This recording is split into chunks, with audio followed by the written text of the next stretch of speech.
자, 지금 이제 요거를 정렬하라고 한 게 이제 여러분들 드린 문제잖아요. 그죠? 그러면 어떻게 하면 될까요?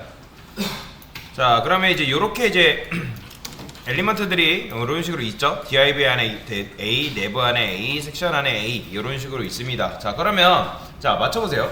우리가 폰트 사이즈라는 걸 줘야 되는데 그 폰트 사이즈를 키우려면 누구한테 폰트 사이즈를 줘야 될까요? 얘네를 감싸고 있는 div나 내부나 섹션한테 줘야 돼요? 아니면 A 엘리먼트한테 줘야 돼요? A 엘리먼트 줘야죠. 그냥 div 해가지고 이런 식으로 폰트 사이즈 주는 것과 여기다가 A 이렇게 주는 거는 엄연히 다른 거예요. 근데 제가 div한테 폰트 사이즈를 한번 줘볼게요. 여기다가 3REM이라고 이렇게 줘보면 자 반영이 됩니다. 보이죠? 글씨가 이렇게 반영이 되는 거. 그건 왜 그러냐면 이거는 굉장히 중요한 건데 일부 속성들은 자식이 따로 뭔가를 하지 않으면 즉 자식한테 따로 속성이 있지 않는 이상 부모가 준 속성을 그대로 상속받는 성질이 있어요.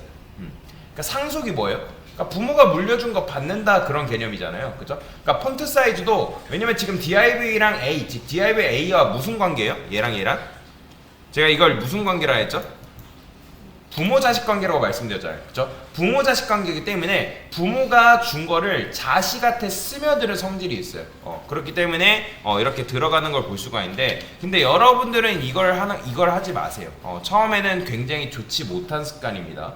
내가 이걸 잘 활용할 줄 알면 사용하는 건데 처음에는 이게 굉장히 좋지 못해요. 왜 그러냐면 나중에 여러분들 HTML 코드를 짜다 보면 div가 품고 있는 A가 하나일까요? 아니에요. 지금은 우리가 연습하기 때문에 A 하나밖에 안 나오겠지만 나중에 A 말고도 다른 요소들이 다른 엘리먼트들이 엄청나게 많이 등장한단 말이에요. 근데 만약에 이렇게 딱 줘버리면 무슨 문제가 발생할까요? div가 품고 있는 모든 엘리먼트의 크기가 폰트 사이즈가 3REM이 돼버리는 거예요. 그러면 어떻게 해요? 디자인 다 깨지는 거예요. 안 되겠죠. 그렇기 때문에 내가 원하는 거를 정확하게 찝어낼 수 있는 연습을 지금부터 하셔야 됩니다. 지금부터. 자, 그러면 여기서 정확하게라는 건 무슨 말이에요? 꺽쇠가 무슨 의미죠?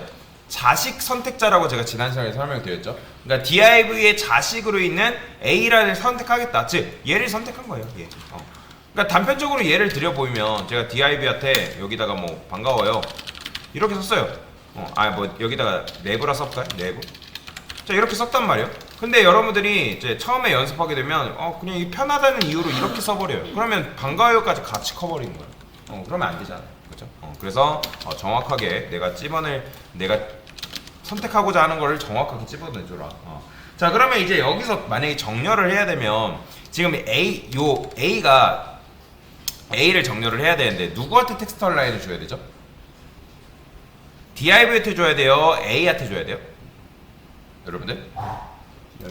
div한테 줘야죠. div. 근데 이제 여기서 굉장히 좋은 습관이 뭐냐면 자, 이거는 여러분들한테 팁을 알려드리는 거예요. 여러분들이 이렇게만 눈으로 보게 되면 도대체 A가 가지고 있는 공간, 즉 너비가 얼마큼 되는지 안다 모른다? 몰라요. 그러니까 보세요. 여러분들이 이것만 보면 이 BMS 사이트가 가지고 있는 공간이 이 글씨만큼만 가지고 있는 건지 아니면 이만큼 가지고 있는지 이렇게 눈으로 볼 때는 단편적으로 볼 때는 알지 못한단 말이에요. 그래서 여기다가 뭘 칠해보냐면 백그라운드 컬러를 이런 식으로 칠해보는 거예요. 이렇게. 그럼 백그라운드 컬러를 칠하니까 A가 가지고 있는 공간이 요만큼이구나 라는 걸 알 수가 있는 거죠. 그러면 이 상태에서 여러분들이 텍스트 온라인에 가끔씩 이렇게 주시는 분들이 계세요. 자, 제가 말씀드렸죠. 텍스트 온라인 센터로 했는데 일단 이건 뭘 기대한 거예요? 여러분들을 나름대로 A라는 녀석이 가운데로 정렬이 되길 원했던 거잖아요. 그렇죠? 근데 정렬이 됐다 안 됐다?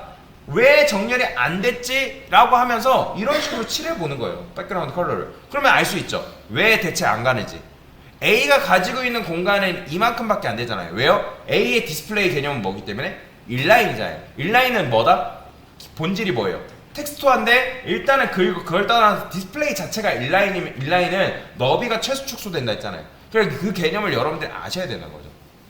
그래서 여기다 A가 나는 여기서부터 여기까지인 줄 알았더니 알고 보니까 백그라운드 컬러 칠해보니까 A가 가지고 있는 너비는 여기서부터 여기까지네 라고 안 거죠. 그죠?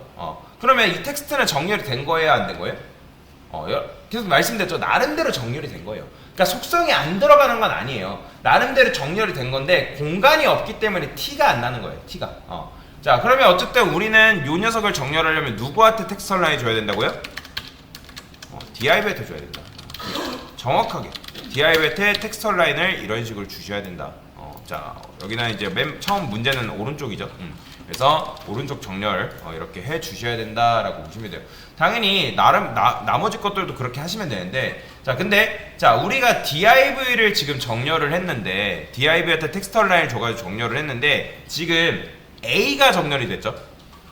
왜 a가 정렬이 된 거예요? 그것도 아셔야죠. 자, 제가 여기다 abc 이렇게 썼어요. 자, 그러면 abc는 div가 가지고 있는 텍스트인가요? 여러분들 지금 div가 띄어쓰기를 제외할게요. div가 가지고 있는 텍스트 몇 개예요? 띄어쓰기 그냥 제외할게요. 몇 개? 4개 가지고 있는 거죠. 그러니까 A 자체 하나가 텍스트죠. 그죠?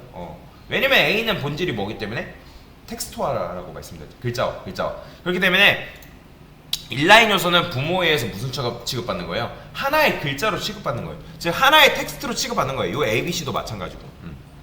그렇기 때문에 총 글자가 4개다. 그래서 div가 품고 있는 글자를 정렬을 하고 있기 때문에 사실 BMX 사이트 자체가 이동하는 건 아니고 A라는 녀석을 정렬했기 때문에 BMX 사이트, 즉 A가 품고 있는 BMX 사이트라는 요 텍스트까지 같이 정렬이 된 걸 볼 수가 있는 거다라고 보시면 돼요. 자, 여기다 이제 여러분들 아무리 띄어쓰기를 많이 해봤자 띄어쓰기 하나로밖에 안 쳐줍니다. 자, 그러면 이제 나머지 것도 해보면 되겠죠. 자, 내부 안에 자식인 요 A한테도 폰트 사이즈는 얼마큼 줘도 크게 상관이 없습니다. 자, 백그라운드 컬러는 필요 없으니까 지울게요. 자, 얘를 만약에 정렬하고 싶다면 누구한테? 내부한테 줘야죠. 텍스트, 얼라인, 센터 이런 식으로.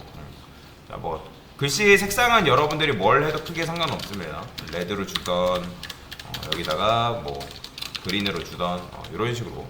구글은 그냥 굳이 안 할게요. 아시니까. 그래서 이런 식으로 정렬에 대한 개념을 설명을 드릴 수 있겠다라고 보시면 되겠습니다. 네, 이상입니다.